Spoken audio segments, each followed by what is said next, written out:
So I picked up this Mr. Heater Portable Buddy. It's the smaller version. It runs on one propane tank. It's got I think it's 4,000 and 9,000 BTUs. And I just did I was working out in my garage and just trying to like clean up some stuff. And I have a fairly large garage. It's not insulated. So I gave this thing a test run, and I'm pretty impressed with it. So stick around for the review.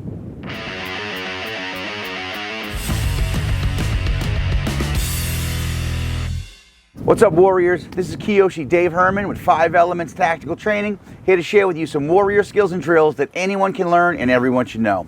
If you're new to the channel, welcome and thanks for stopping by. If you already follow us on social media and that's how you found your way over to this channel, go ahead and hit the subscribe button and the bell notification button and the little thing where it says all notifications, so YouTube will let you know when the next video drops, and you get all sorts of cool content from here as well. Alright, so check it out. I got this at Home Depot, I don't know, maybe 2 months ago, 3 months ago. I caught it on sale. It was, I want to say $10 off. I think I paid 60 bucks, might have been 70 bucks. And I knew that it got a bunch of great reviews, and there was some crazy storms coming and crazy weather ahead, and we were rolling into winter. I'm outside, it's sunny, but it's windy AF today. And one of the things that I saw a lot of people going through, like between the Virginia, people trapped inside their car, which I guess you could use this inside your car. Last year, the year before in Texas, when people were frozen, forget about it, and really caught off guard, no heat, no power, and kind of oh my God situation, what do you do? So I'm big on the kerosene heaters, which I have several of them, and they've never failed me. They run great, they run clean, they're safe indoors, and I just love them a real lot. But you know, I'm big on having redundancy, like a backup to the backup to the backup, right? So this thing is so light, so compact, so portable that I thought it was a great thing for man, even if I was up in the woods or something, it's like an extra thing that I could have in my car, that I could make a small shelter and sit by this thing and keep myself warm. Now, the real purpose of why I got it though was, in the event that I needed to block off a room or two within my house and use the plastic, to kind of trap heat within and kind of make an indoor super shelter. If you're not sure what a super shelter is, we're gonna have a video on that coming up soon. But basically, where you kind of block off parts of your house and or a room that you're in to kind of block off the drafts from the windows and the doors and anything that kind of is to the exterior, right? And then you use something like this to heat up to, I forget how many square feet it says, heats up to 225 square feet. Now my garage is considerably bigger than that, but this thing, it really kicked ass, and it's light, it's clean, it's easy, it's super portable. There's these things on the back if you want to hang it up and make it like a fixed thing in your shop, or slide it on, slide it off, take it with you. Real simple, very set it and forget it type of stuff. But I'm just really super impressed with it. My garage is I think 14 by 30. So, I don't know, I think it's 400 something square feet, 500 square feet, and I have a pretty high ceiling, and there is no insulation in there. Typically, I'll use my kerosene heater, and that'll warm up the garage if I keep the doors, especially the garage door itself, closed, and I'm not opening them going in or out. I'll turn on the kerosene heater. I have a second one if I need to. And they've always served me well. But I was working in a section of my garage where I have some overhead shelves that I built, and this one corner, even though there's a door beside it, which is pretty well sealed, it's an exterior door, not garage door, but an exterior door in the back, that I had this in the corner, and I was working close by to it, and because of the overhead shelves, it was kind of keeping the heat in and around me, and I was pretty impressed, because the other thing is that I have a electric garage door opener, and on there it has the time and the temperature inside the garage. So in not that long, I wish I should have timed it, but it climbed, again, in a space that size. Again, this was not very far. It was not directly under the thermostat, but it wasn't really right next to it either, and the temperature inside the garage climbed by, I don't know, 5 or 6 degrees within only, I don't know, less than an hour. So I wasn't out there very long, so I gave this a test, gave it a shot, see how well it did. I have a bunch of cans of the small propane, like the Coleman stove, or I get the other ones from Home Depot that you use for different types of propane gadgets that you're going to use a small 1 pound container. There is an attachment for this that you could attach this to a 20 pound or 30 pound, whatever size propane tank you have, except that they recommend that you would keep that big tank outside, I guess in the event that, God forbid, it caught fire somehow, I think. But again, I have so many of these 1 pound cans that I forget how many hours it says. Runs 5.4 hours on low or 2.4 hours on high. Now, I didn't really test that. I just let it run. I had another can in case I needed it, which I did not need because I was not out there that long. But it did everything it was supposed to do and then some. So I was really happy with it. I'll show you how it works. And if you got questions, just put them in the comment section below. If you got any cool tips on ways you've used this or, you know, maintained it, or like, I don't know how much maintenance it really needs. I've never used a heater quite like this. So, you know, I'd rather keep my tools and my equipment going so I don't have to like buy it and rebuy it and replace it and whatnot. All right, so let's bring it in. All right, so one of the first things I really like about this thing is that on the side where you screw in the propane, that it swivels, so it's not like it's very challenging to, you know, get the can in there. So real simple, you just kind of tilt it out to the side, take the can, press, and twist. Swivels out, swivels down, nice and easy. All right, so on this side here, we got a dial. You have pilot, low, and high.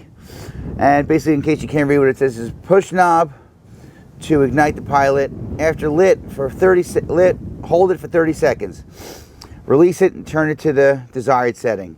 So what we're going to do is, I'm going to turn it to the side. It's pretty heavy wind, so I guess we'll see how it works. It's kind of got a lock, I guess like a child safety type of thing. You push it down, I'm going to turn it to pilot, and I'm going to click it, push it down. All right, we got pilot lit. We'll fast forward this to the 30-second mark, hopefully that it stays even in the wind. I'm guessing this is to prime it, the 30 seconds. It's definitely flickering in there. I don't know if you can see that or not. The pilot is right in. It's at the bottom, just above the base. The back is like one of those, I forget what you call that type of heater, that type of flame. It's like in some barbecue grills. All right, let's turn it up to high. Oh yeah, it's working. Oh, thank God. It's freezing out here today, man. It's freezing. That's what I'm talking about. And outside, I mean, it feels warm right in front of it, which is good enough for me right now. You know, I think about those cars that were stuck in Interstate or I-95 just a few weeks ago. You know, if you had this in the car, you know, and a couple cans of propane, this would work. This would it would actually be too much, I think. But anytime you would have something like this, I highly recommend you have some sort of carbon monoxide alarm too. So if you were using this as like, you know, backup heat in the house, like the power's out, the heat is out, and you're like holed up in one room with your family trying to just keep warm and weather the storm, I would highly recommend having one of these nearby. Just, you know, maybe you guys fall asleep because you're nice and warm, and then all of a sudden there's not enough air in the room or oxygen in the room, or there's too much of this in the room, and you guys could, you know, not wake up at all. So it's good to have one of these that fresh batteries, check it before you use it, make sure it's working properly, and then, you know, maybe crack a window too or whatever. But again, I was using this in the garage. No breeze, no wind, no nothing. A little bit of a overhead hang, and nice and toasty, especially like you're moving a little bit too far away, you get a little bit too cold, you get right up next to it just like you have a campfire going or something. All right, so check this out. So it's very, very windy today, right? And I'm doing this outside where, you know, I was using it the other day. I had it inside the garage, no wind, the doors closed, all that stuff. Out here, the wind was so heavy that it was blowing out the pilot light, and it wasn't staying lit. So, you know, that's a to use it outside and try to stay warm by it, I don't think is the best idea to begin with anyway. So I don't think that's really a con or a diss on the unit. But I moved it inside my truck, and just so you see, like, the top is cool to the touch. The back is cool to the touch. The front over here, like, you can feel where the heat is coming out and up. You see that orange glow to it? It gets real, like, it's nice and toasty right here, like I had like a fire going type of thing. I was reading the side of the box, and I guess these are some of the reasons why I bought it in the first place. So it's got an emergency low oxygen safety system. So basically it's like, I guess it has some sort of like carbon monoxide sensor or something in there that it turns off on its own, which is why they say that it's safe to use it indoors. Another thing is, which I knew that it had, is a tip over shutdown system. So if it gets knocked over, there's a button or something on the bottom that lets it know that it's tipped over, and or a level, something like that, and it'll turn itself off. But you see when the pilot's going, I don't know if you can see the pilot from there, but that infrared or whatever, my barbecue has that. I forget what you call that kind of heat, but that thing gets orange and hot and nice and toasty, and it's great, man. Again, if you were stranded on the side of the road, if this is something that you keep inside your truck, your rig, your car, whatever, it's small enough and light enough and safe enough that, again, you could use it indoors, even inside of a small compartment. I'd be careful, like it's not too close to anything that's going to catch fire and go up and give yourself a bad situation. But again, wherever I would have this, I would have this. So, you know, if you had like a camper or something, there was some videos on whether or not this thing is safe to run inside of a travel trailer or a camper or something like that. I don't see why it would not be. I don't see why it would not be safe to run it in there.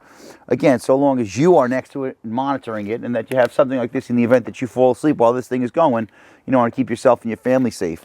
But overall, for $70 or $60, whatever I paid for it, propane is a little bit on the pricey side right now, but everything's on the pricey side right now. But I'm a big fan. I almost wish I got the bigger one. It's cheap enough that I think that it's good to have more than one of these. You know, if you have maybe 2 floors in your house, or you're going to be sealing off more than one room, a great way for you to have like heat in one room, keep you, your family safe and warm, keeping a few extra tanks of the 1 gallon propane close by, so that if it goes out, you could replace it. Again, I bought the hose to hook it up to the 20-pound propane tank, but I haven't tested that one out yet. So I guess if you have, let me know what you think. If you got some sort of system or method. Supposedly there's a filter you're supposed to use between like the big tank, the hose, and then this to filter whatever fuel's in the propane. I've seen some people saying yes, use that. I've seen other people saying no, don't use that. If you have any experience with that, I'm curious myself. Again, because I'm a big fan of this, I have several of the kerosene heaters and tons of kerosene all the time. But again, redundancy, man. Anybody who's a survivalist or prepper, they'll tell you the same thing. Big on redundancy. So if you're looking for this, I give it 2 thumbs up. If I had more thumbs, I'd give it more thumbs. But let me know what you guys think, all right?